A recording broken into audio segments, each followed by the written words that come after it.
Thank you, Madam Speaker. Madam Speaker, before I answer, I want to thank the Third Senate today who have given me an opportunity to respond to questions raised by the people's representative. And Madam Chair, Madam Speaker, I have a lot of respect for the Houses of Parliament, and I have a lot of respect for the people who are elected by leaders who are elected by the people of Kenya to represent them. And at any given time, I will always submit myself to the committees of Parliament, both houses, and to the plenary. That is a commitment I have made, and in the last 1 year, I have not missed. I am sure the chair of the Defense Committee of this House will testify. And I'll pass the message to Cabinet. I have done it before, and I will pass the message that I think the two important organs that CSS must comply with, in my opinion, as a former legislature, is Cabinet meeting and summons to the House. I think the only excuse is where a summon coincides with a Cabinet meeting, then the House has always historically agreed. Madam Chair, I am before this House to answer to question number 55, A, B, and C. And to start with the question 55A, my answer is this: defense and security operations, Madam Speaker, are conducted primarily to fulfill the national security objectives of our country and our region. And such operations, Madam Speaker, result in unintended consequences, which among them is injury, fatalities, as well as damage and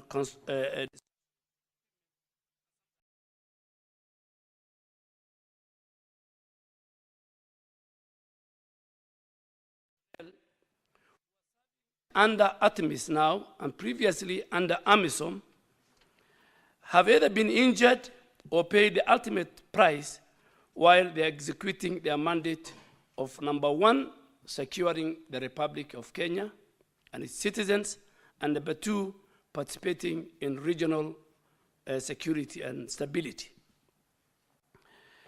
Madam Speaker, conscious of the fact that battle casualties are a reality whose statistics should not serve to glorify our enemies, but to honor and pay tribute to the individuals and collective acts of the courage and the sacrifice our men and women in uniform perform in defense of our nation. Therefore, Madam Speaker, I request for your indulgence that I avoid tabling or giving statistics on those injuries and casualties to be made public. And our biggest worry is that this will be used as a propaganda tool by our enemies, and more so by the various forms of terror and terrorists in our region and in our country. Number two, Madam Speaker, of course, when we complete our mission, when the history of our country and that of KDF contribution in the stabilization of the region and more so in Somalia is written, then it will be very visible and invisible outcomes that bring the light, the really value of the sacrifices made by Kenyans in pursuit of regional peace and security. And Madam Speaker, I am sure the committee of this House, and even this House, in their oversight role of Kenyan Defense Forces, when they visit our camps, they will have an opportunity to see plaques, memorial parks, with the names of those who lost their life in the line of duty, the honor they are given, not only in the mission in Somalia, but in other missions since KDF was formed. So that is a preserve of our basis, is a preserve of what the KDF Act and what the National Security Act within our Constitution subscribes. So in a nutshell, Madam Speaker, KDF and Kenyans have over the years suffered casualties, including loss of life, both before and after KDF integration into the African Union mission in Somalia, now the African Union Transmission Mission in Somalia, ATMIS. While the exact number of injuries and fatalities cannot be publicly disclosed due to security consideration, we assure the House that every incident is properly documented and families promptly informed. Number two, regarding compensation, Madam Speaker, the support and the welfare for the afflicted service personnel and their survivors. The government, through Kenya Defence Forces, is fully committed to ensure that both the injured personnel and their families who lose their loved ones are well taken care of. And the following are the various forms that are documented which can be found as a support policy and system in place to help the families who lose their loved ones or who are injured. Number one, we have a very robust compensation policy within KDF. And families who have lost their loved ones are entitled to compensation package that includes financial support, which is promptly disbursed within a week, within 2 weeks. And in this regard, Madam Speaker, Section 245, subsection 10 of the KDF Act, which Parliament in its wisdom enacted it in 2012, obligates the government, and more so the Ministry of Defense and Kenya Defence Forces, to compensate members of the Kenya Defence Forces who lose their lives or suffer disabilities while undertaking military duties or training. Therefore, the Defense Council in 2018 promulgated a policy framework through 2 Defense Forces standing instructions to prescribe both the general welfare structures and programs for service personnel and their dependents. That is that standing instructions number 1 of 2018. Number 2, there is a facilitative support to families, and pursuant to this Defense Council and the Defense Forces Standing Instructions, number 1 of 2018, there's a place for widows, orphans, and dependents, which focuses on how we can help the widows who are left behind, the dependents which are left behind, and service personnel living with a disability that they got it during either training or during combat. And this document provides a comprehensive policy framework that guides Kenya Defence Forces services and commanders on their responsibility in supporting the affected individuals. So it binds the KDF, it binds our commanders on their core responsibility to support the affected individuals and their families. Above all, we have a counseling and psychological support that we give. KDF offers comprehensive counseling and psychological support services to assist service personnel and families to cope with loss and grief. Additionally, KDF has established, Madam Speaker, a very comprehensive network of welfare centers, which are managed by trained social workers and counselors. Such centers, Madam Speaker, one of the best in the region, a wellness center, and if the committee and this House can visit, is one that we have at the Langata Barracks on your way to Ngong and Karen. If you go to Langata Barracks, we have a modern, one of the best facilities, and you'll find officers and servicemen and personnel who were injured either in training or within our country or outside our country during combat. We promote, Madam Speaker, restorative welfare programs to support both serving and retired personnel, along with their families.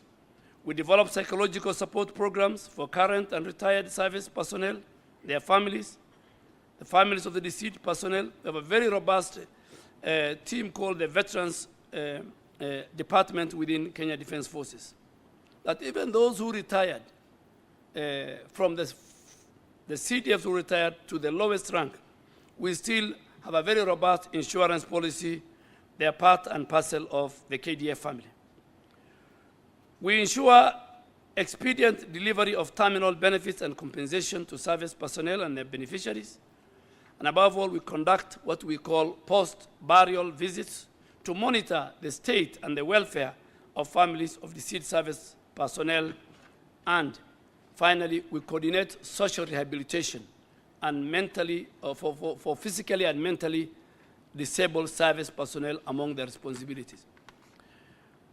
Madam Speaker, our policies are continuously reviewed. They are updated to address any emerging needs to the families, and we ensure families receive the much needed support and care from internally grieved nation.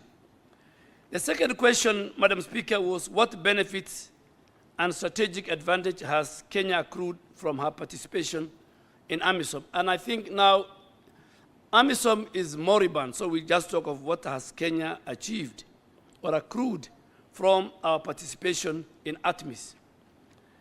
Article 241, some Article 1 of the Constitution of Kenya 2010, Madam Speaker, establishes the Kenya Defense Forces with a subtitle 3, delineating the mandates as a defense force and the protection of the sovereignty and territorial integrity of the Republic of Kenya, but as well as protecting the citizens against land, air, and sea-based threats. And these are matters of paramount national security interests for the Ministry of Defense and the Kenya government. Therefore, Madam Speaker, our involvement in AMISOM and now ATMIS has been twofold. One is our commitment to national security. And if you look at the history, the journey, how we ended up in Somalia, primarily first why we ended up in Somalia was because our national security interest was threatened by Al-Shabaab and by other terror groups who have found heaven, who have found base within Somalia and the Horn of Africa. Therefore, our involvement now under ATMIS was primarily to protect our national security interests. And number two, we have a cardinal and moral responsibility to participate in regional peace, security, and stability. Madam Speaker, Kenya is an anchor state. Kenya is first among equals in this region. And we have a moral duty, we have a security duty, and we have an economic duty to protect even our economic interest, to participate and be a leader in the maintenance of regional peace, security, and stability. And to this end, a number of benefits and strategic advantage, both for Kenya and the broader Horn of Africa region, are highlighted and are the main reasons why we are there.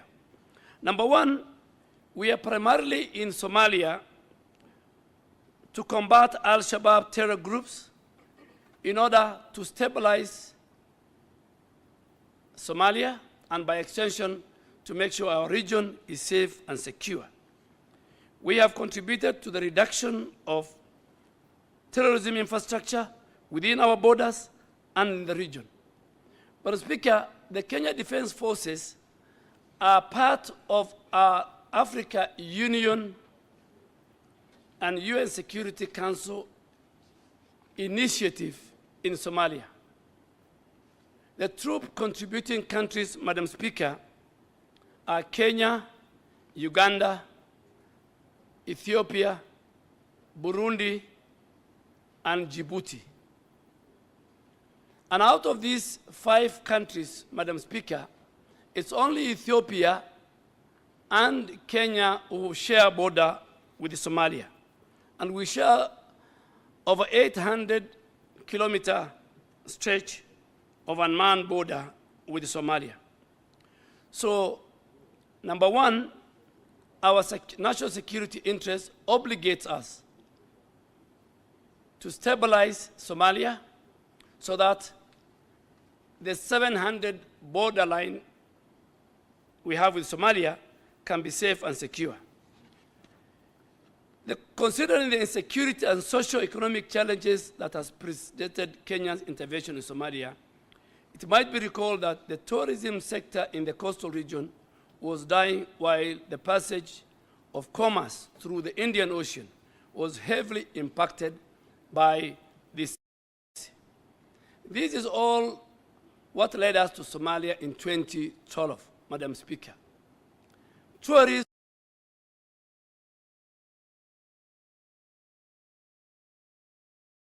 the incident that happened in Lamu. The port of Mombasa as a gateway to East Africa and a port that serves a number of countries. The ships that were docking in that region, the whole of the Western Indian Ocean, Madam Speaker, was affected by the Somali sea piracy that was going on. The incursion of Al-Shabaab into Kenya in radicalizing, recruiting, and arming them back to come and kill innocent citizens of our country is one of the reasons that impacted on the national security of our country and made us to go to Somalia. And secondly, with our troop contributing countries that I've mentioned, we are forced to participate in the peace and security and stability of Somalia and the Greater Horn of Africa. So, Madam Speaker, the Kenyan troops serving under ATMIS are in two sectors. They're in Sector 2 and they're in Sector 6. And Sector 2, Madam Speaker, with the operational base in a place called Duale in Lower Juba, our troops have taken deliberately that sector because that is a sector that borders the Republic of Kenya. And that is a sector that we created both inside and outside a buffer zone to make sure that there are no elements of terror and its affiliates that can cross to our country. And that's why, Madam Speaker, today we have a serious deployment in the Boni Enclave, in the Lamu area, because we want to protect our country and we want to protect the citizens and the economy. For us to achieve sustainable economic growth, security must be fixed, Madam Speaker. Number two, Madam Speaker, our efforts in Somalia has fostered regional stability. A more stable and secure Somalia is critical for peace and for development in the East Africa region, the Horn of Africa, and beyond. Madam Speaker, if you look at from 2012, when AMISOM and ATMIS have taken over, today there's serious and critical semblance of a stable government in Somalia. Today we're seeing the Somali government have established and generated enough force. And today you see the president of Somalia at the forefront with the Somali National Forces combating terror. 5 years, 10 years ago, that was not the case. And I'm sure with AMISOM, with ATMIS, with our international partners, and with us securing our border, I think the days for Al-Shabaab in Somalia and in our region is coming to an end. I want to assure this House. I want to commit myself and do that assurance to this House. Madam Speaker, involvement in the Somali peace efforts have facilitated the delivery of humanitarian aid, hence alleviating the plight of thousands of Somalis, enabled many refugees and internally displaced people to return to their homes. Above all, there have been progress in the restoration of state institutions in Somalia. Madam Speaker, key UN agencies use our ports and they supply humanitarian assistance to Somalia. And one of the achievements of ATMIS and also Kenya Defense Forces was to open up the main supply routes, was to make sure that civilians, affected civilians within the Somali nation access the UN and humanitarian assistance free of disruption by the terror group. On the diplomatic front, Madam Speaker, our participation has strengthened, has created a very strong diplomatic ties with our colleagues, the troop contributing countries, and Somalia and all the other international partners for the first time. Madam Speaker, of course, KDF, by being part of a multinational force, and we did this in many, many countries, from Kosovo to Yugoslavia, to Namibia, to Rwanda, to Somalia now. Our police are going to Haiti. This gives us more experience, more understanding, and create a better training and doctrine for our forces. Fostering peace and stability in Somalia, we are also contributing to the achievement of the regional and global development goals, including the Africa Union Agenda 2063, which aims to silence guns, a major challenge in the Horn of Africa, and the attainment of the Sustainable Development Goals. Madam Chair, the last question was, are there plans for withdrawal of Kenyan troops from ATMIS? And if so, could the CS indicate the timeline? Madam Speaker, the decision, let me first make it, there are no Kenyan Defense Forces in Somalia. There are Kenyan Defense Forces serving under ATMIS through the Africa Union Peace and Security Council and with the approval of the United Nations Security Council. So the decision for Kenyan troops to exit from Somalia depends on several factors, including the progress of ATMIS mandate and the prevailing security and political conditions in Somalia. Our commitment, Madam Speaker, has always been towards the realization of peace, stability, and sustainable development in Somalia and in the whole region for the benefit of Kenya and the region. Madam Speaker, the ATMIS mandate is guided by African Union because, I said, Kenya Defense Forces, they serve under ATMIS. So this mandate is guided by two arms, the African Union and the United Nations Security Council resolutions, focusing with the primary objective of reducing the threat posed by Al-Shabaab and other armed groups, enabling the handing over of security responsibilities to the Somali security forces, and assisting them in creating a secure environment for the political process in Somalia at all levels to make meaningful achievement. But in the meantime, Madam Speaker, I want to report that under the guidance of the United Nations Security Council, currently there is an ongoing ATMIS drawdown strategy, which aims to gradually transfer security responsibilities to the Somali security forces under what is known as the Somalia Transition Plan. Kenya, alongside our other contributing partners and international colleagues, is actively, Madam Speaker, engaged in Somali security forces capacity building to ensure that there is a smooth transition. So already there is a phase out or a drawdown of troops beginning April last year, and that drawdown will end in December of 2024. The last troops are supposed to leave Somalia in 2024 as per the Africa Union and United Nations Security Council resolution and plan. Already phase one of the drawdown has been completed, where a total of 2,000 ATMIS forces have exited. And these 2,400 are from Kenya, 400 are from Uganda, 400 are from Ethiopia, 600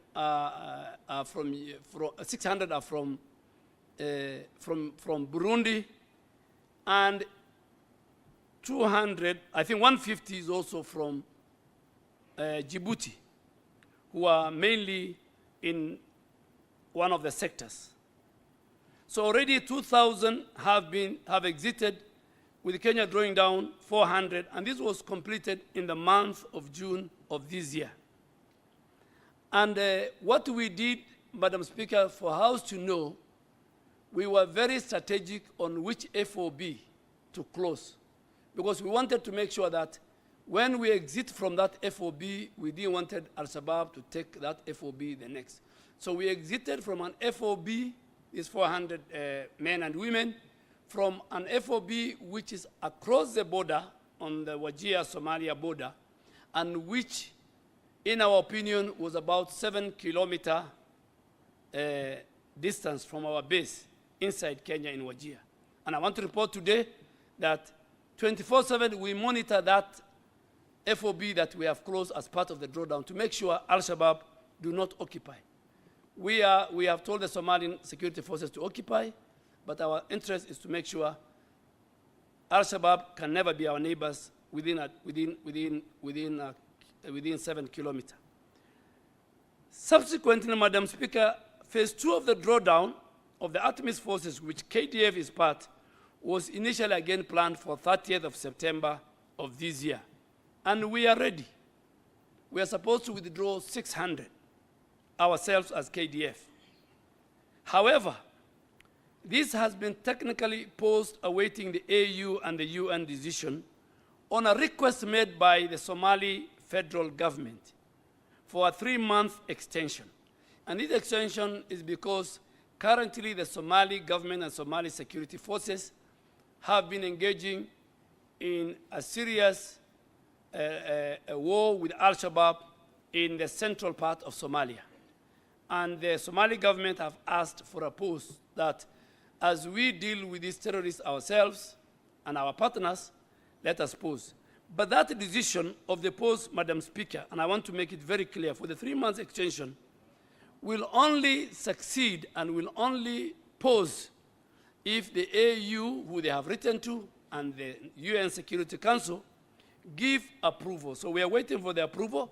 We support the decision of the Somali federal government, but that decision, Madam Speaker, to pause it lies with those two organs, the AU, Peace and Security Council, and the UN Security Council. And this, I think, is being considered. But notwithstanding, we, the troop contributing countries, are prepared to draw down the 3,000 troops, of which Kenya will draw down, Madam Speaker, I'm sorry, not 600, we'll draw down around 754. 600 are our troops, but we have still other officers in different categories in the police who are serving under ATMIS. So if you add all of them, the number will be 754 Kenyan troops. Finally, Madam Speaker, phase 3 will commence on 1st of October 2023 through to June 2024, where a total of 4,000 troops will be drawn down. 4,000 Kenya Defense Forces troops will be drawn down. Phase 4 of the drawdown signifies the final exit and will take place 1st of July 2024 to 31st of December 2024. During this phase, all the remaining ATMIS troops, KDF ATMIS troops, and other troop contributing countries will exit Somalia as this plan. If there will be a change, Madam Speaker, because of several factors, then that decision does not lie with the government of Kenya, doesn't lie with anybody else. It lies with the AU Peace and Security Commission and lies with the UN Security Council. Madam Speaker, while we remain committed to fulfilling our obligation under ATMIS, any decision on the exit of Kenyan troops from Somalia will be made in consultation with the ATMIS partners, the African Union, and the UN, United Nations, the federal government of Somalia, and more importantly, and this is Madam Speaker, the important thing, with the due consideration for the Kenya national interest. Our exit from Somalia, Madam Speaker, and let me make it very clear to the House, we went there to protect our national security interests. Our exit will again depend on the interests, the national security interests of our country.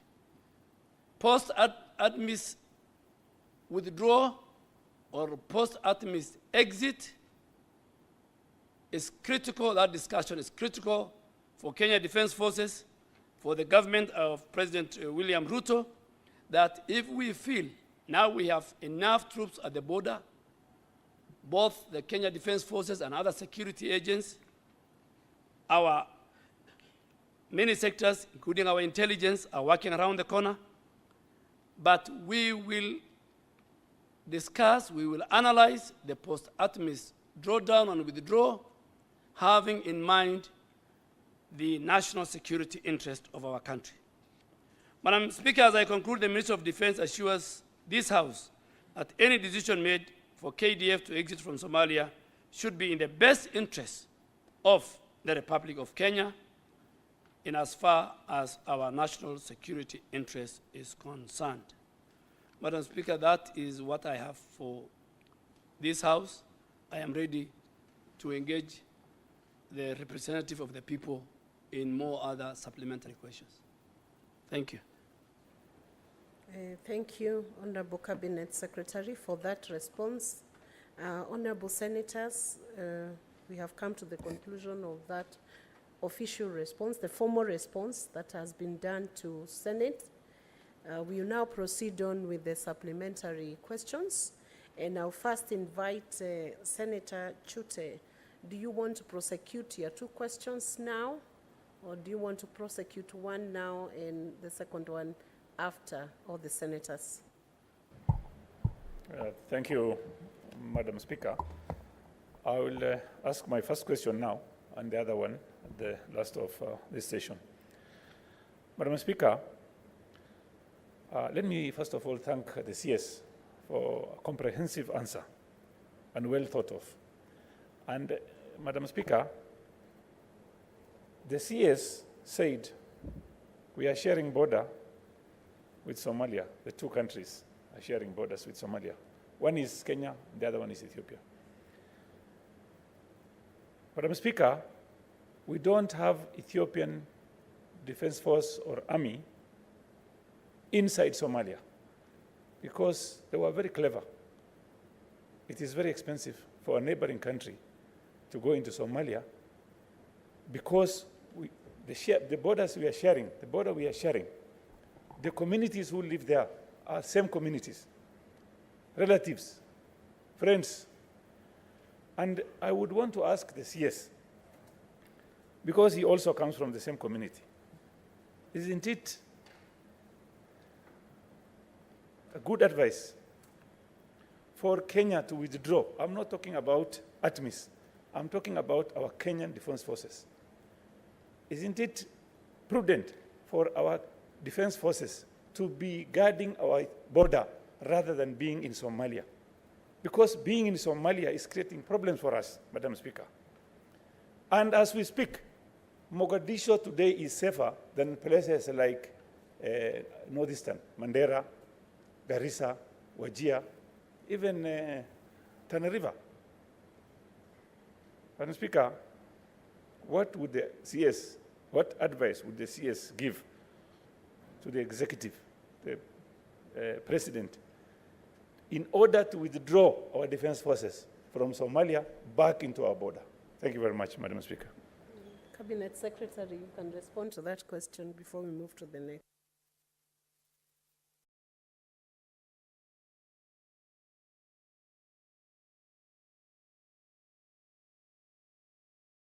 Technical team, clerk. To correct this notion that Garissa, Lamu, Tana River, compared to Mogadishu, Mogadishu is safe. That statement is not true. As I came to this house this morning, in the last 24 hours, the incidents that happened in Mogadishu, and I really want the senator to be factual and honest to the numbers he's giving.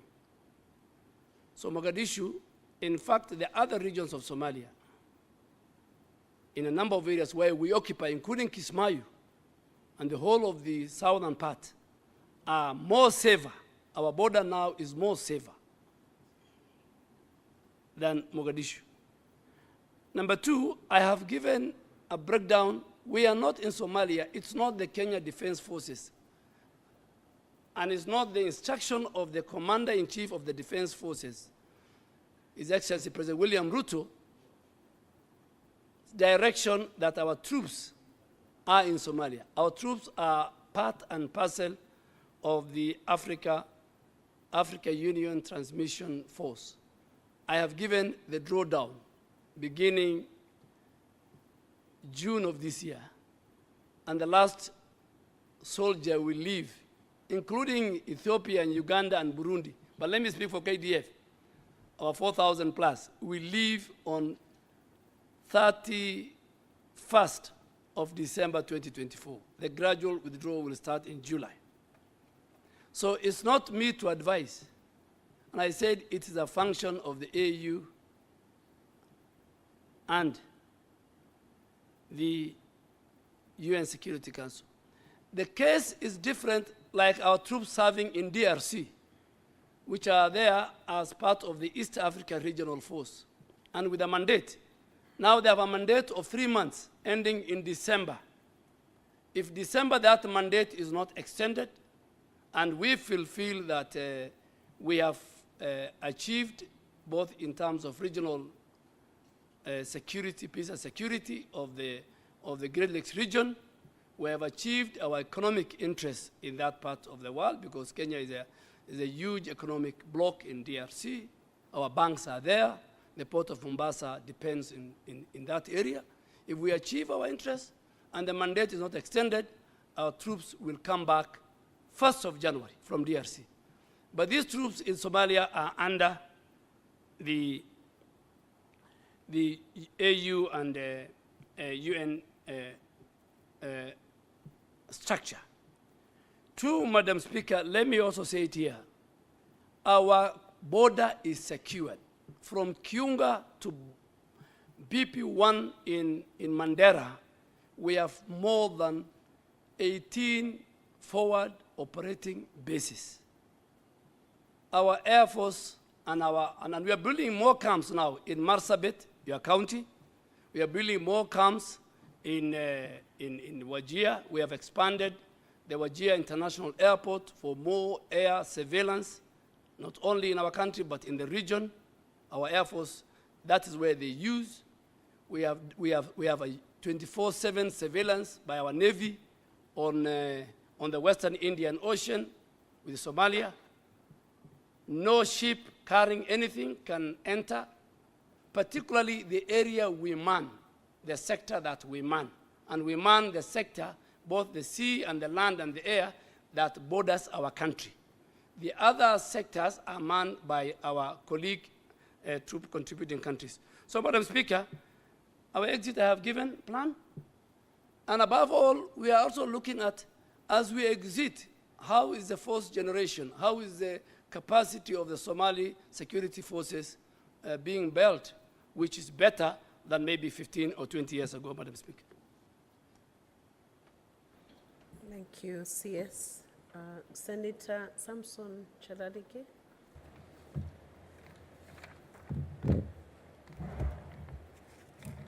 Remember, you ask only one question. Okay. Madam Speaker, I want to thank Cabinet Secretary Aden Duale for appearing and answering questions. Mine will only be one. Just in addition, to ask the CS Aden Duale, Kenyan troops that are participating in United Nations /AU missions across the world, either wet or through dry lease,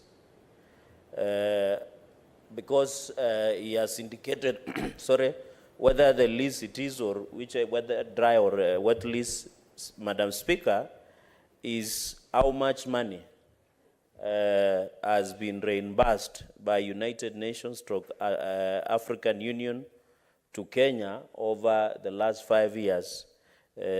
Madam Speaker, to answer that, including I've heard a mention about the United Nations Approval Security Council or participation of our ever courageous police officers in Haiti, whether Kenya Defense Forces will be part of it. I thank you, Madam Speaker, for that allowance. CS Aden Duale.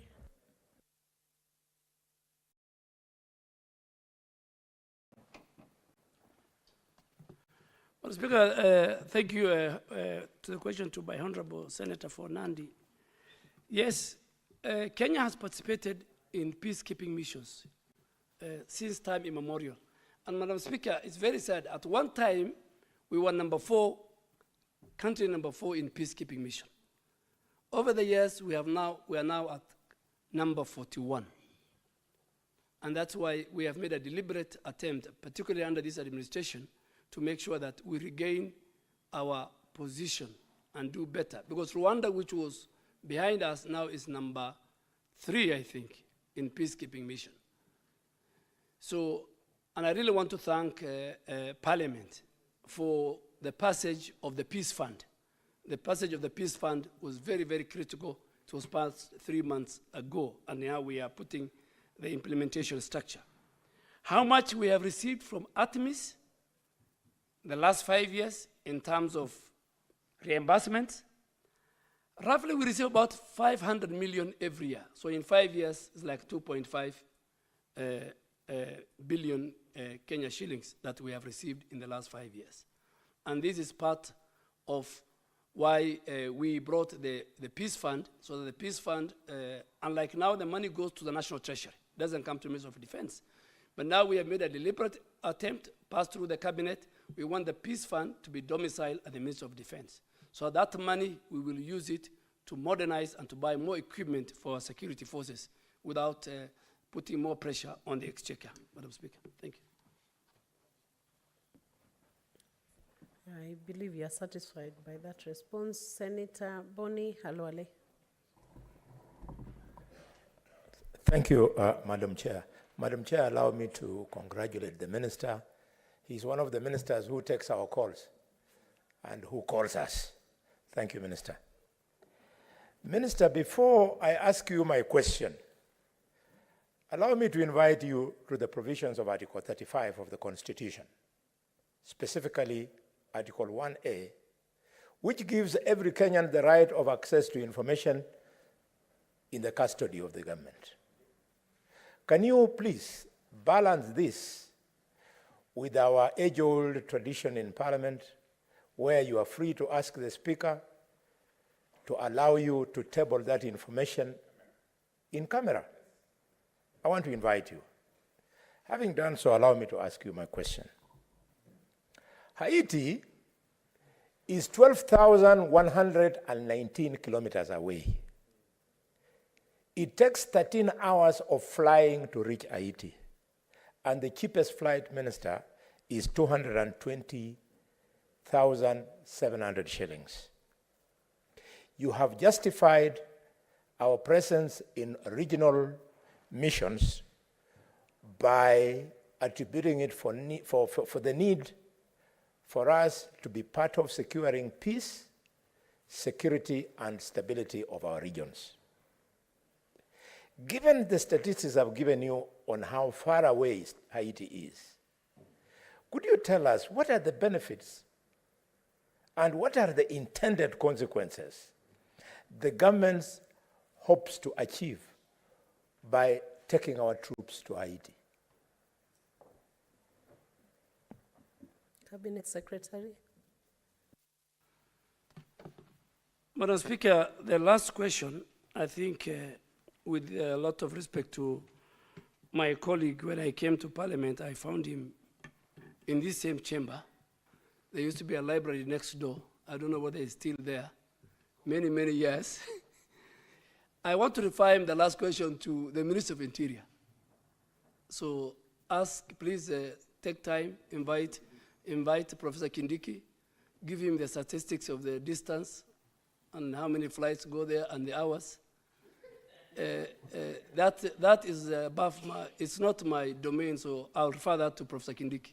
And I'm sure the House has the powers using the standing orders to invite him, even this afternoon. Yes, the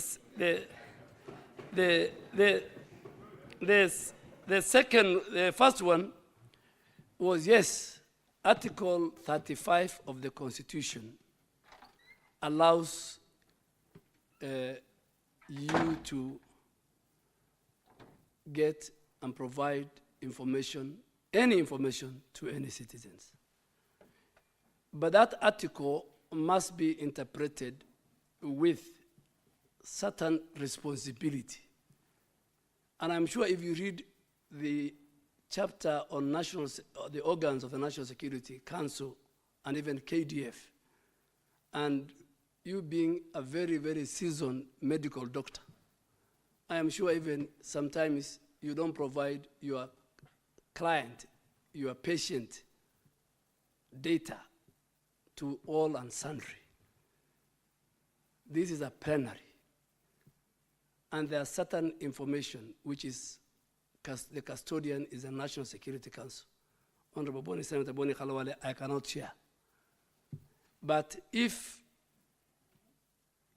you want me to share, the venue will not even be Parliament. The venue will be the defense headquarters, because even the room where we want to share, we must take charge of that room. So I will invite you using the standing orders to come to defense headquarters. You'll be ushered in, and the generals will share with you some of the privileged data. I am sure from where you sit as a majority whip and as a seasoned leader in this country, you also want to protect our country and you want to protect the national security of our country. Thank you.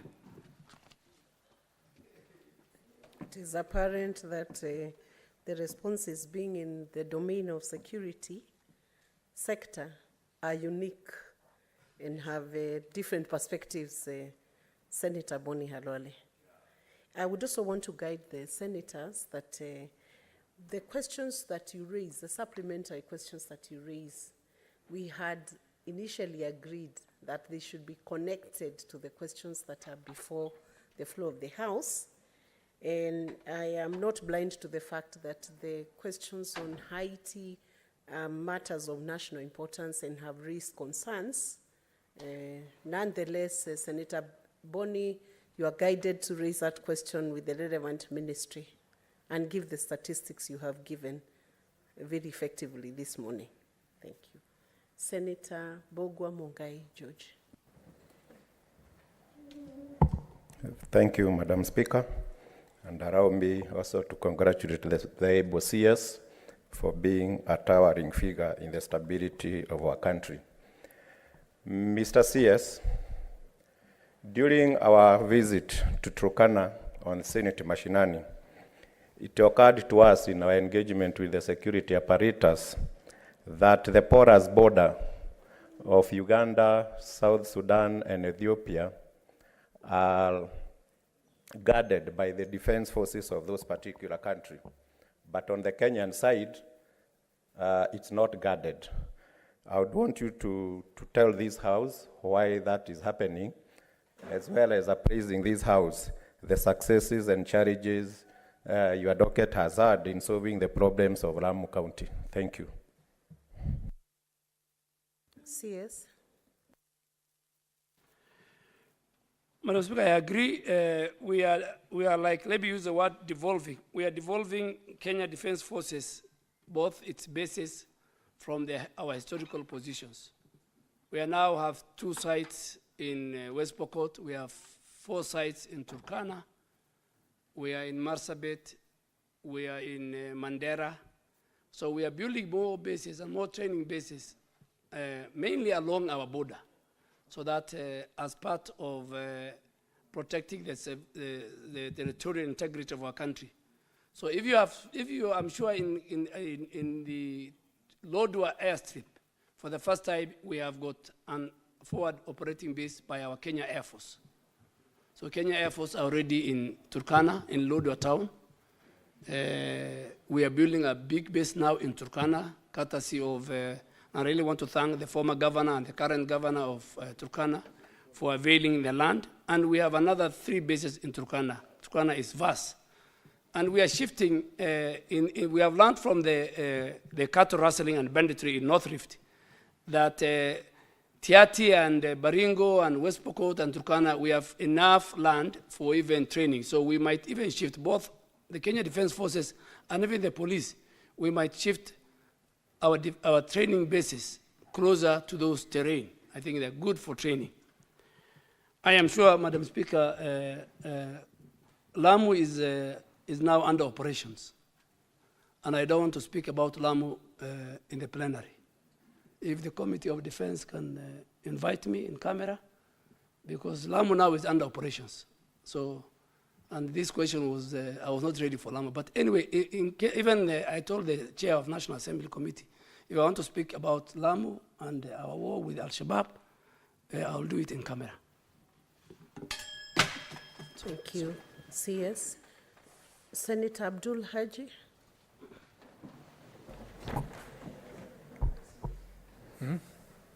Thank you, Madam Speaker. Madam Speaker, before going straight to the question, I would like first of all to commend and congratulate the Cabinet Secretary of Defense for good work that he's done since his appointment. And I'm not only saying this because he comes from Garissa County and I happen to be senator, but it is very obvious that he's been doing a good job at the ministry, a very sensitive ministry at that.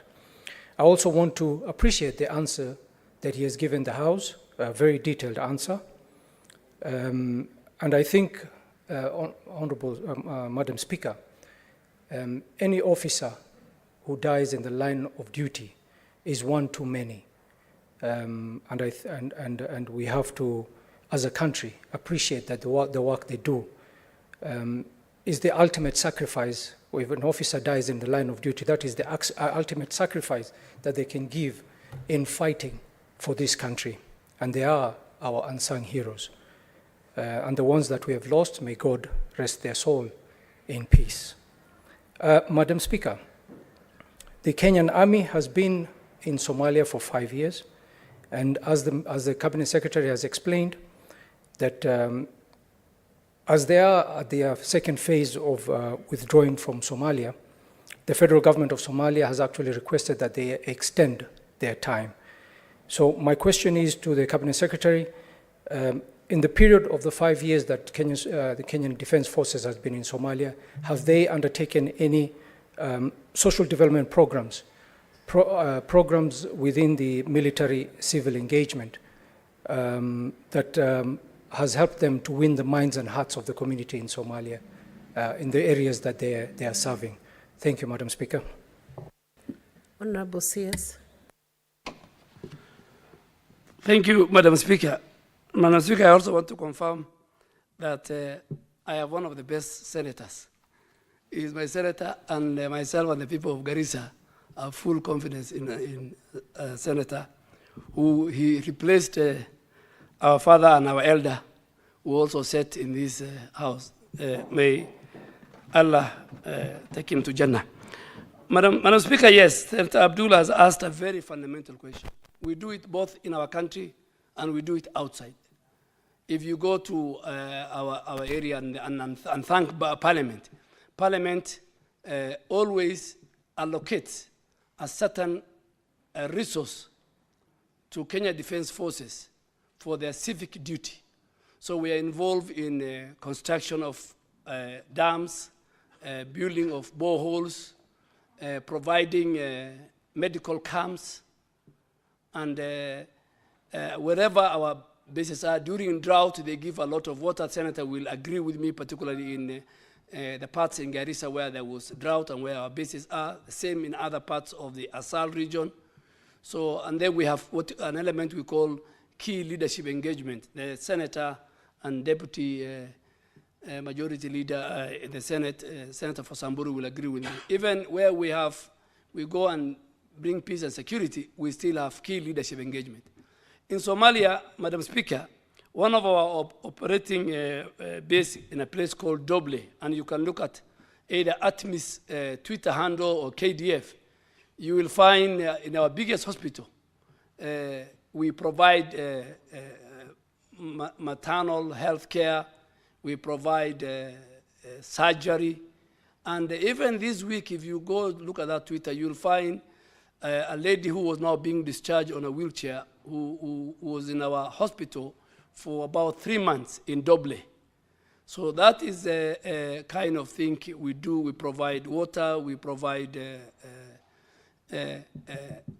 health facilities. And I remember, Madam Speaker, I visited one of our forward operating bases in Wajir with members of Parliament in our sensitization campaign to the community to help us in the war against Al-Shabaab and against terror. And the elders told us, and the base commander told us, to be more specific, that, you know, all our forces there are adult, and mainly they are men. So they said when the communities come to them with the pediatric cases of children who are sick or mothers who are pregnant, they don't have the drug. So we made a deliberate decision, policy now at Kenya Defense Forces, that wherever we have our doctors and our nurses in the most remote parts of the country and inside Somalia, we must make sure we provide all types of drugs, so that if we get a lactating mother, a pregnant lady, a lady who has complications in delivery, the drugs are available. So that is our duty. And everywhere we do, we don't only use kinetic force. We want to blend it with development, socio-economic development programs, Madam Speaker. Thank you, CS. Senator Danson Mungatana. Madam Speaker, every time I attend a funeral of one member of the Defense Forces in Tana River, there are very elaborate ceremonies that follow, and we thank the Ministry of Defense for what they do, because it is a reflection of the discipline and the arrangements that are there. The question I have for the Minister is, can he disclose the amount that they give to each member of the family? At least that one is not a matter of national importance or secret. He should tell us, apart from the flag, the salutes, the nice songs they sing, and all the ceremonies, what does the widow get? At least a figure. What does the widow get on that particular date? I know, Mr. Speaker, Madam Speaker, that the armed forces regulations on gratuities, they have a calculations they make for personnel and officers. So when they give the death gratuities after calculation, so that may be something they do maybe over a period of time, which the minister should tell us. But when they come to bury, what do they give? That's the thing that we want to know. Because it's very sad, but we are always mesmerized by the ceremonies. And actually, at least in Tana River, so many of us go to see what is happening there because of what they do. But do they give, and we want to know from the minister, the figure, so that Kenyans can know when your son or your husband or your daughter has gone on the date of the burial, something, and this is the amount that is given apart from the death gratuity. I thank you, Madam Speaker. Honorable CS. Madam Speaker, this is not nothing to hide, so I'll just say what we give immediately within 30 days, for shorter than 30 days. If the officer is serving within our country, immediately he gets 4 million shillings. Above his pension, which has a component called death gratuity.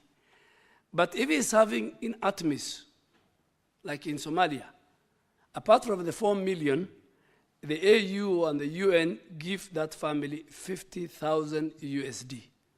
And Honorable Senator, if there is anybody who you feel from Tana River County who did not receive this, I am ready and willing to engage you at the Defense Headquarters. But there is a problem. The problem is where families don't agree. And Madam Speaker, on a light touch, even in my life in Parliament here, there are colleagues of mine, and Honorable Boni Khalwale and Honorable Mugatana, we served with them in the 10th Parliament, who died, and up to today, they cannot get their gratuity because of family disputes and courts, and people went. So just like here, even in defense, we get a few cases where because of the family dispute, the money becomes not accessible. But 4 million is within the first 3 weeks. If he's serving under ATMIS, Honorable Boni Khalwale, Madam Speaker, I want to urge him on a light note that by the time you go to heaven, don't leave us with a lot of problems. Make some good disclosure. We can work on, Madam Speaker. But we pay 4 million within our country. But if outside our country, like Artemis in Somalia, we pay 4 million, plus the AU and the UN pays 50,000 US dollars. And I agree with you. We give decent, respectable burials, particularly for KDF officers. Thank you, Honorable CS. On the issue of family disputes, it appears like Senator Boni Halwale has some leads towards those disputes. Though tempted, let me allow Senator Julius Mulgo to present the question. Otherwise, you'd have answered to that. Thank you very much, Madam Speaker. And I'm glad I'm not like Halwale, who has more than 3. I have only 1, and there's no dispute that will be there. You have only 1 what? Honorable CS, I'm very thankful for the elaborate explanations that you gave, and I agree with you totally. Because if we should defend this country effectively, we must engage the enemy from far, not allowing, even if you see how cheetah fights her enemies or his enemies, they lead the attacking enemy away from the cubs. They don't allow them to come near. So in defense of our country, we should engage the enemy from far. I have a question, however, from some of the visits you have made. You have assured the nation and the defense department that we will buy equipments that will detect the bombs and whatever these guys bury in the ground, so that as our military operatives move around and operate, they will be safer than it is now. Because you have done an effective work in keeping them away. But when it comes to these bombs and so on, they seem to still take the day. So how is that going to be? Or because I seem to, I'm not a prophet, but we will be with these people along the border even after we move back from Somalia. We will still engage them at the border because these are evil-driven people, and they are connected with maybe the others in the world, the people that are terrorists. So we will still be with them. So how can you give us an assurance on that? Thank you. Yes. Thank you, Senator, for West Pokot. I totally agree with you. And I want to inform the House that we have completely, destroyed the capability and the infrastructure of Al-Shabaab. Their only weapon of choice is the IEDs, and you have rightly said. And that's why you see in Lamu, in parts of northern Kenya, they come in, they walk in 2-3, put an IED, targeting our security forces, and sometimes our citizens suffer. I want to assure this House and the country that under the leadership of the President and our Commander-in-Chief, we have both us and Interior, Minister of Interior, the National Police Service, we have heavily invested through the support of the budget from Parliament in buying armored vehicle APCs that will protect our troops from the IEDs, and to make sure that using our intelligence, using other technology, we can easily find IEDs. In fact, now we can tell that there's an IED which has been planted on that road, particularly in the Lamu enclaves, and then we tell our officers, number one, not to move in vehicle, and number two, to go and detonate that IED. But by December, January, under the support of the Commander-in-Chief and this administration, we are investing heavily both in interior and defense to make sure that we have the right equipment and the right arms for our security forces, both inside and outside Somalia. Two things I want to assure this House, myself and Professor Kindiki. The North Rift and all other criminals and banditry, this is the government that will deal with. And yesterday the Cabinet has approved the shared national security strategy for North Rift, where now, apart from fighting the criminals, we want to invest in the socio-economic development of those regions. We want to build schools, we want to open up those areas, we want to build dams, we want to build security sector under the implementation of the National Security Council. So, and we will be there for the long haul. The problem with the successive government was that they were going there for 2 months. Leaders called the president, former president, they say, come out.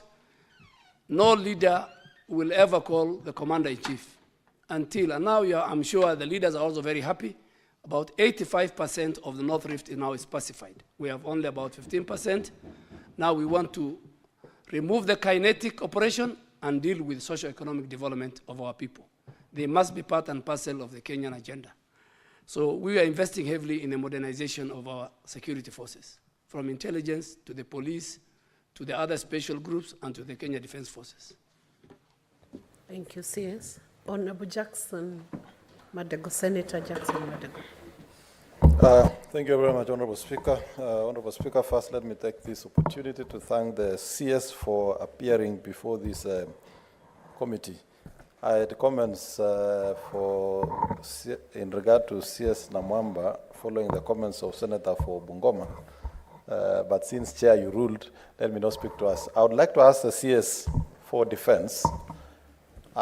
In your response, CS, under counseling and psychological support, your response number 2, that one of you have centers that are tasked with developing psychological support programs for current and retired service personnel, their families, and families of deceased service personnel. Honorable CS, I would like to ask you, your officers that we lost in 2016, whether the people responsible have really visited to offer any support since then. I'll give you a case of Corporal Leonard Tata Damien, service number 73046, who was part of the officers that we lost in Somalia. The widow happens to be from my county. From 2016, she has not received a phone call, an SMS, or a visit.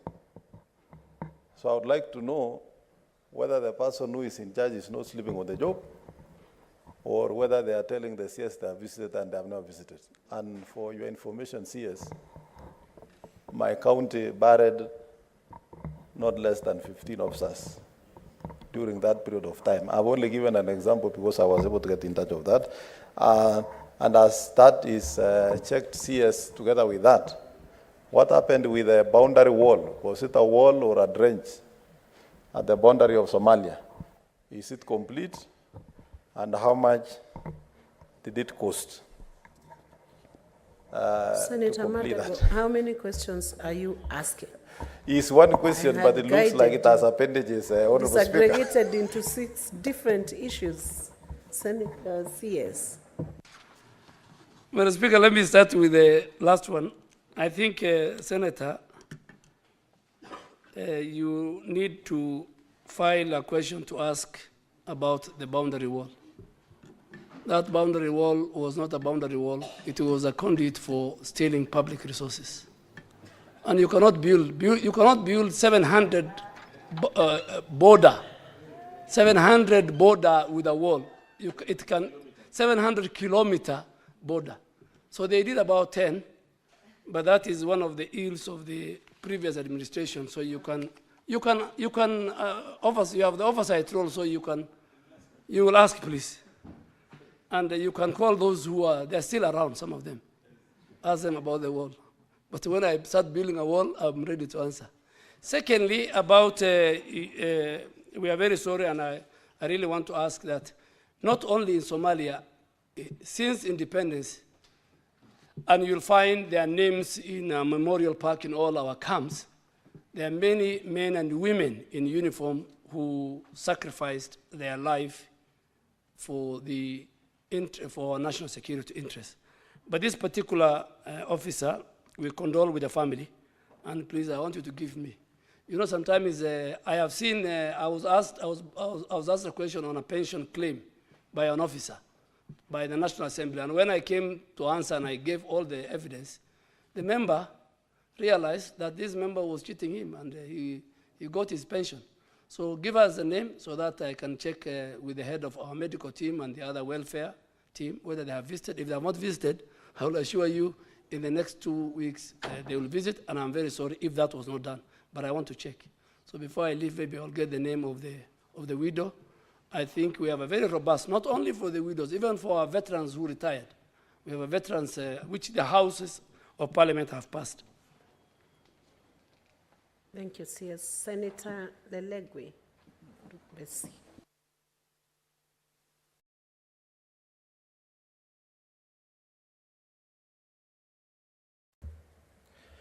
Thank you, Madam Speaker. Madam Speaker, let me join my colleagues to appreciate the presence and the response by the Cabinet Secretary. Madam Speaker, based on the response by the Cabinet Secretary, he has highlighted the high demand for the KDF in protecting our territorial integrity. Madam Speaker, I'll proceed to ask a supplementary question that is connected to the substantive question as asked by Senator Chute. Mr. CS, what is the reasoning behind the deploying of KDF to address the current insecurity within our borders, particularly the cattle rustling menace in our country, despite the reported lack of success in their efforts? Shouldn't there be a priority to focus to prioritize the focus on protecting our nation's integrity in Somalia, a service that is urgently needed in our nation than engaging within our borders for a business that can be dealt with other agencies of security in our country? Thank you. CS. Madam Speaker, I thought the good senator of Samburu will thank Kenya Defense Forces for bringing stability to the 6 counties of the North Rift, including Samburu. But having said that, we are in Samburu and North Rift, courtesy of a provision of law. And if you look at Article 241, sub-article 3C, it says, the Kenya Defense Forces may be deployed to restore peace in any part of Kenya affected by unrest or instability only with the approval of the National Assembly. That's one, which we are coming to it. But if you look at B, shall assist and cooperate, that is 3B, shall assist and cooperate with other authorities in situations of emergency or disaster and report to National Assembly whenever deployed in such a situation. Currently, we are in this North Rift region, courtesy of Article 241, 3B. If the situation requires and that we need now to go ourselves, then we'll come back to the National Assembly using 3B. But where are we in that area? You know that area, and I'm sure the senator, my great senator, comes from there. this was an area which was experienced cattle rustling and banditry since immemorial in President Kenyatta's government, President Moi's government, President Kibaki, and President Uhuru. And I think the time has come that we must allow the citizens of that region to be part and parcel of the Kenyan development agenda.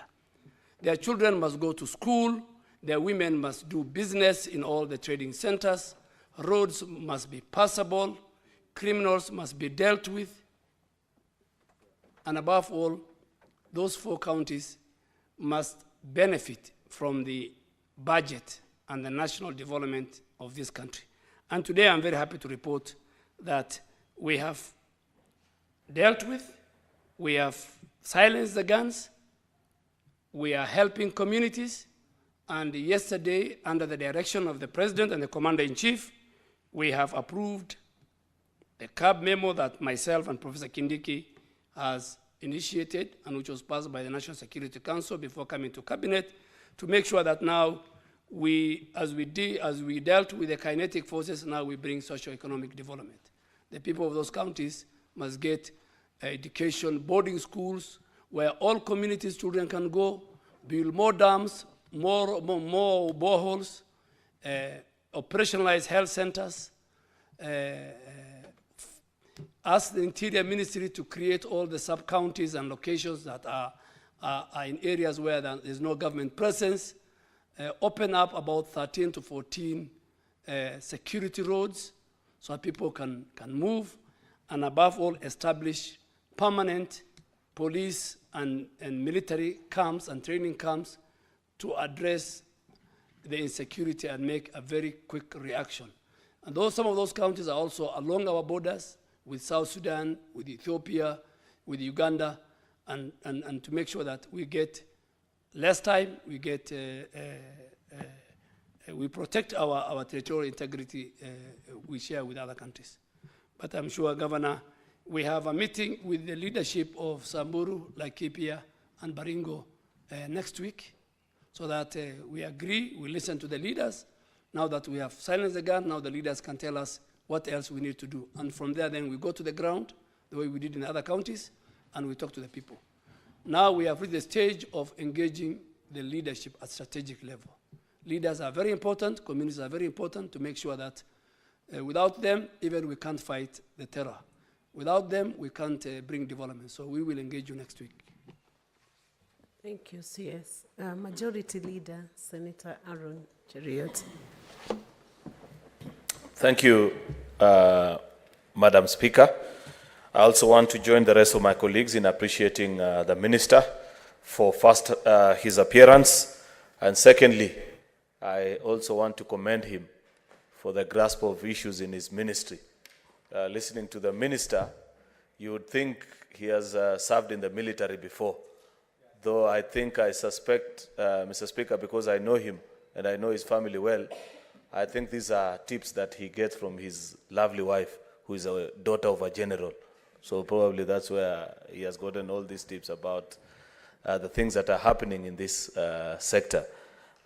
Madam Speaker, I had serious concerns about the issues that were happening in Lamu, but then I've heard the Minister has responded in a way that I am satisfied, because we are just 2 or 3 months shy of December, by when he has promised us that they have made budgetary provisions for equipment that will help our military officers who are serving in Lamu County and many such areas, because it was increasingly troubling to see many of our soldiers die because of the activities of Al-Shabaab in that particular area.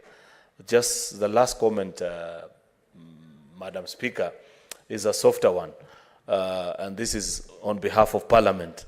You know that Parliament, Madam Speaker, doesn't have many facilities, some of which we may want use of. Madam Speaker, Parliament and parliamentarians generally, and the Minister has served for many years as a parliamentarian, he knows that on many occasions we have to seek the assistance of other government agencies with regards to facilities where members can train and do other social support activities to help them with their work, and particularly preparation for the annual East African Legislative Assembly Games. And because of lack of stadiums, Nyayo Stadium remains unavailable, particularly for members of the football team. And we have tried to seek the intervention of Ministry of Defense and Ministry of Interior. And while his colleague at the Ministry of Interior have been gracious, and on many occasions the Bunge football team is allowed to play at the police stadium, we have never received such reciprocated support from the military. Yet I know they have very good playing facilities along Langata Road. Will the minister at least be gracious enough to permit, because he served here and he understands the importance of those games to members, to at least give an undertaking and find ways of helping us. He can choose to respond directly here or later, Madam Speaker, because it's not something extremely related to the country, but to us now as parliamentarians. Honorable CS. Thank you. Thank you, Madam Speaker. And if you allow me, at least I can go on record that the leader of majority, I campaigned for him in his election, first when he came to Senate. And he is one of the few leaders who grew on the ladder very fast. So he must be a very blessed man. And he has done his job very well. I think that on the Ulinzi Sports Complex, Madam Speaker, him or the Speaker just needs to write to us. Military installations, Madam Speaker, you don't just walk in. And that stadium, is next to one of our biggest garrison, Langata Barracks. But Parliament is very key. It's a very good facility, one of the best facilities, and I'll urge even senators. Early in the morning, you can even use the track to run, to play. And there are many other corporates who go to. So Parliament and the Senate is one of the best institutions. So, Leader, we are ready, and we will avail that. And on Lamu, because I don't want to go into the operational, but the number of terror attacks that we foil every day, the country will be shocked. We are doing whatever it takes. We will not spare any resources. We will not spare any human capital to make sure, under the direction of our Commander-in-Chief, we will make sure for him and for the country to grow, to get the right economic growth and development. Security is a top priority of this administration. Thank you, Honorable CS. I'm sure the senators will applaud you for that indulgence on the stadium, use of stadium. Senator David Wakoli, Wafula.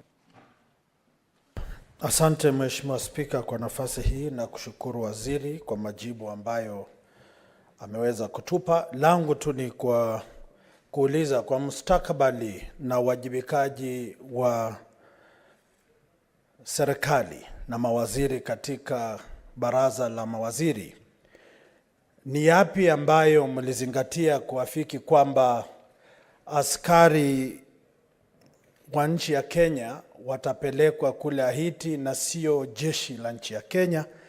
Na pili, ni mfumo ama kanuni ama sheria ipi mtakayoitumia kuwachagua ama kuwapata vikosi vya vijana wetu shupavu ambao wataenda kuhudumia nchi hii katika nchi ya kigeni, kuhakikisha kwamba malengo ya bara na malengo ya kimataifa yanafikiwa? Asante sana Mheshimiwa Spika. Honorable CS. Madam Speaker, that's a very good question, but I think IG Kome and Professor Kindiki should be here to answer that question. At least the Security Council has approved, and I think now Parliament has a role, so I think with my very good governor, and congratulations, Governor, who replaced my leader and friend, the Speaker of the National Assembly. It's a very good question. I think now you can file a question, now that the Security Council has approved, you can file a question that what are the mechanisms and the procedures. But I don't want to take the responsibility of my colleague, Minister for Interior. I humbly request that.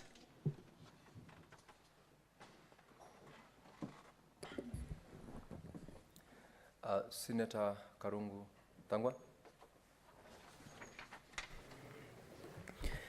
Thank you very much, Mr. Speaker. You know, the CS is referring to my colleague here as the governor. He is a senator for Bungoma, but maybe he has a vision. My question, Honorable CS, last week the whole Senate was in Turkana for what we call Senate Mashinani. And when we got there, we are able to visit different areas and listen to the people.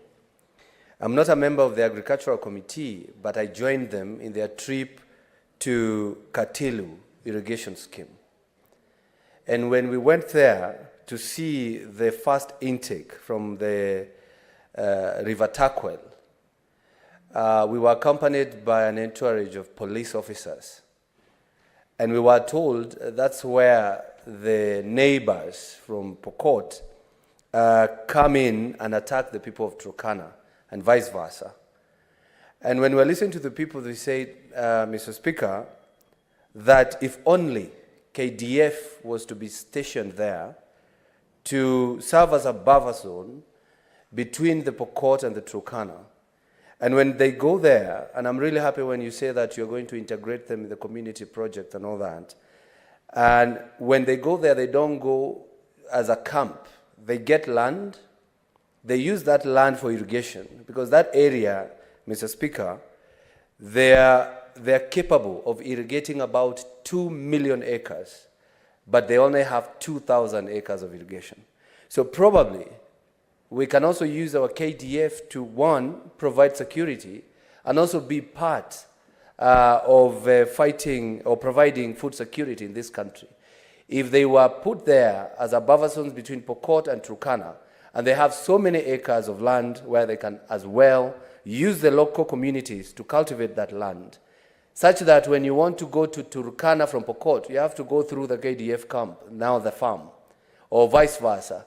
They were giving that suggestion, if it is possible, wherever we have conflict between, and I don't know why, Mr. Speaker, I had time to reflect.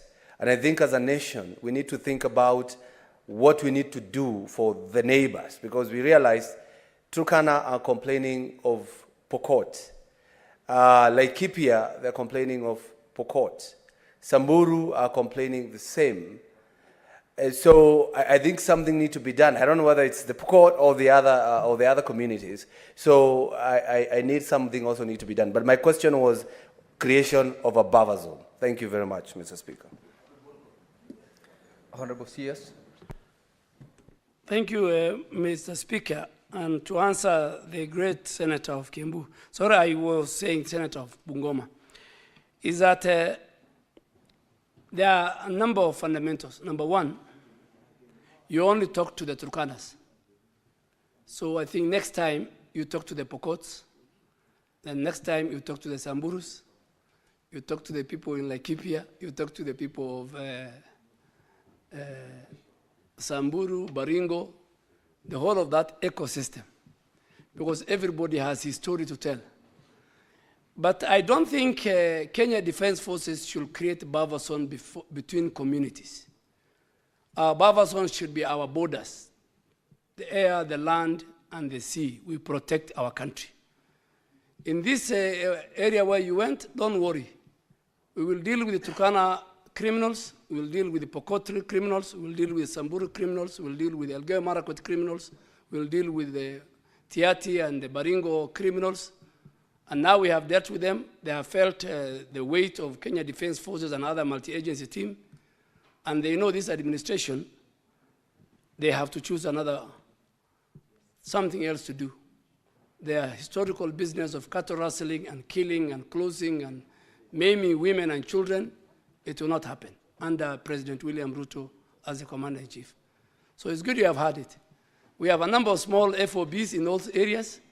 Today, if you go to the bridge called Koloa Bridge, taught in Elgeyo Marakwet and Baringo, communities are going through and everything is going well. So rest be assured, the way your people are dealing with the changa brewers and drug dealers in other parts of the country and criminals and wash, the way Interior is dealing with the story of bandits and criminals in the North Rift and northern part of Kenya will be a thing of the past.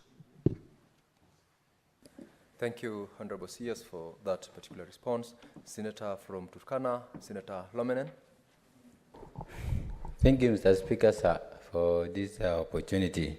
First and foremost, I want to thank the CS Duale. He's my friend, a close friend, but I've missed him in this chamber for so long because I've been having several questions for him, but I know he has been so busy. Maybe to go straight, when I speaker, Turkana is 77,000 kilometers square. It borders Ethiopia at the area of Kibich. It borders southern Sudan at Nadapal.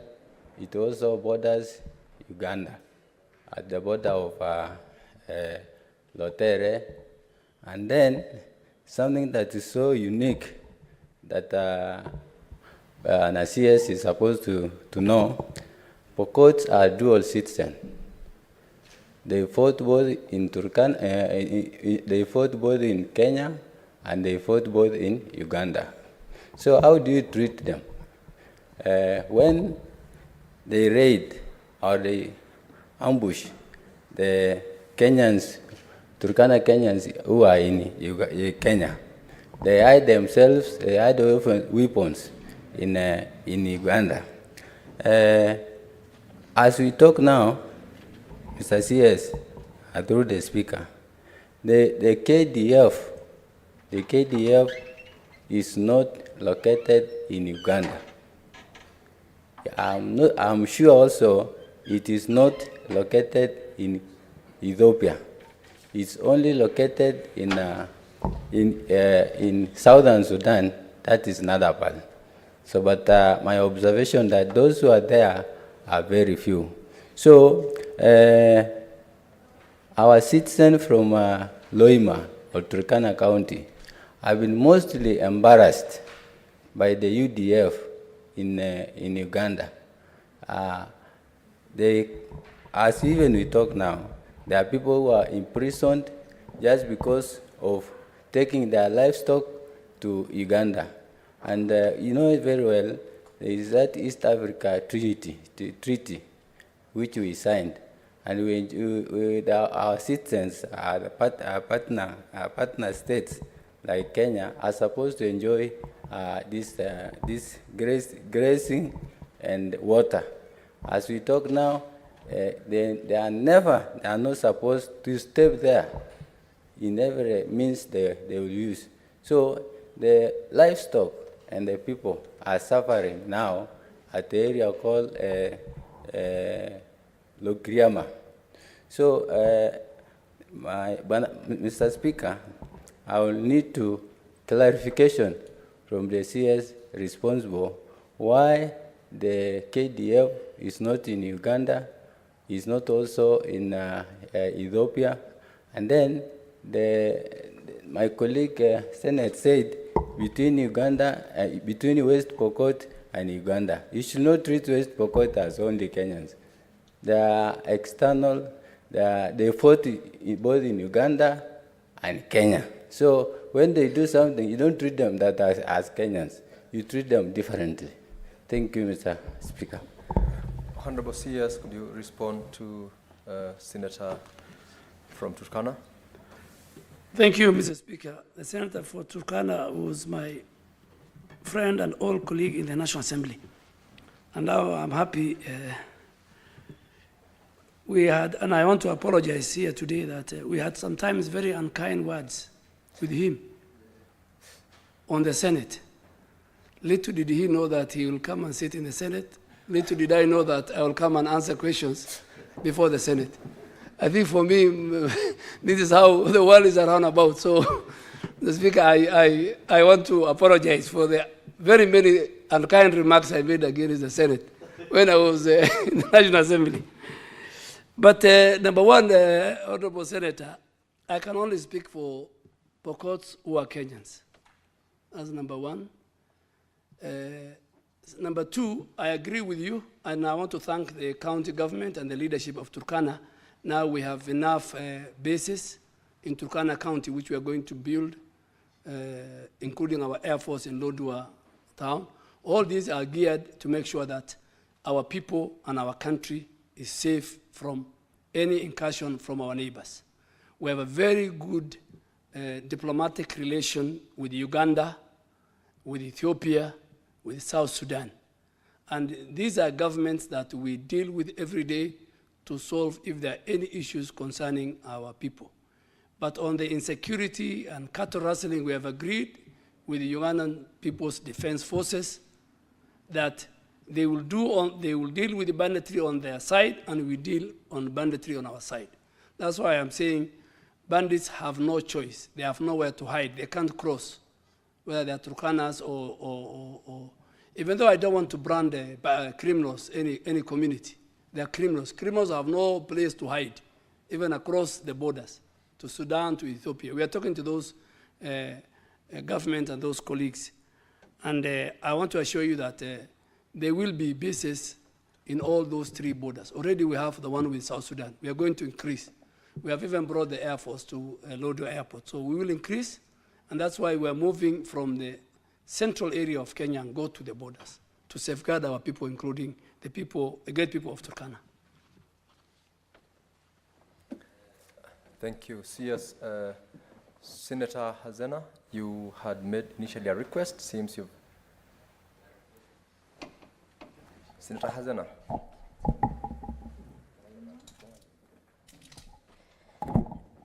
Thank you, Mr. Speaker, but I had wanted to ask the Honorable CS and our northern leader that about why they cannot deploy people who understand the terrain well, especially the local, into these regions as one of the ways to curb insecurity and deal with these bandits. Thank you, because I think Samburus understand their territory very well, the Turkana understand their territory well, so they are the best people to bring peace among themselves. Thank you. Honorable CS. Madam Speaker, I had an incident in West Pokot, in Elgeyo, and Minister Murkomen and the leaders were with me. In Kenyan Defense Forces, we don't have communities. We don't have Turkanas, we don't have Samburus. We have Kenya Defense Forces under the leadership of the Commander-in-Chief. So I think that story I used to hear when I was a member of parliament, where you say, remove this OCS because he comes from that community. That doesn't work in Kenya Defense Forces. They are Kenyans, and they know all the terrain. So it's not only Samburus who will know. We have got very good officers, Samburu. In fact, Mr. Speaker, the Major General in charge of training, policy, and operations at Kenya Defense Headquarters is from Samburu, a very decorated, respectable general. But he is a Kenyan general, so he can go anywhere. So I want to assure my sister, our senator, that don't worry. Every officer in the file and rank of Kenya Defense Forces knows the terrain, and they are Kenyans, and we don't want to discriminate them. We want them to work any part of our country and any part of our region, both East Africa and the Horn of Africa. Thank you, Honorable CS. I think, Honorable members, that brings us to the close of the questions to the Honorable CS, whom I must appreciate for his, if I must appreciate the CS for his vast knowledge and commitment to the ministry, and also to confirm to him that you apologize to the House for advisedly apologizing for the comments you made previously in the other House, that the apology is accepted, and acknowledge the fact that you have committed to honor and respect the House of Parliament, both this one and also the National Assembly. And welcome you once again to answer the questions. I know there are so many questions honorable members would want to ask. I know there are so many other supplementary concerns and questions they would have wanted to ask. But because you have taken your time within today to respond to this one, we will welcome you once again in another session, and we will look forward to also get to know more of your responses in terms of what is relevant to your ministry. With that, Honorable CS, you are discharged with appreciation from the Chair and from the House.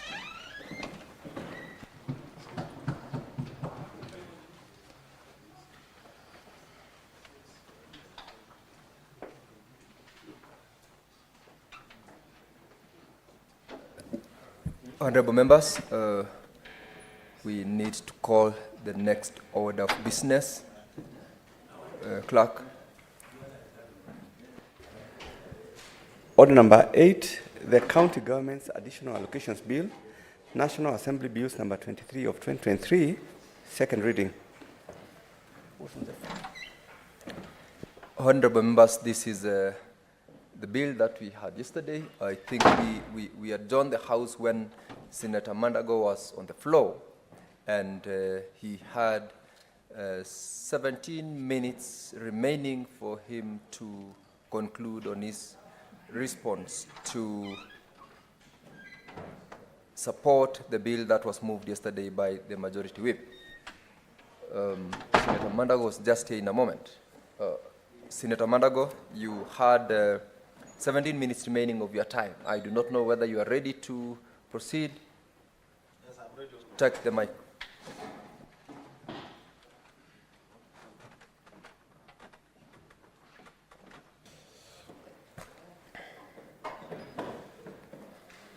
Honorable Speaker,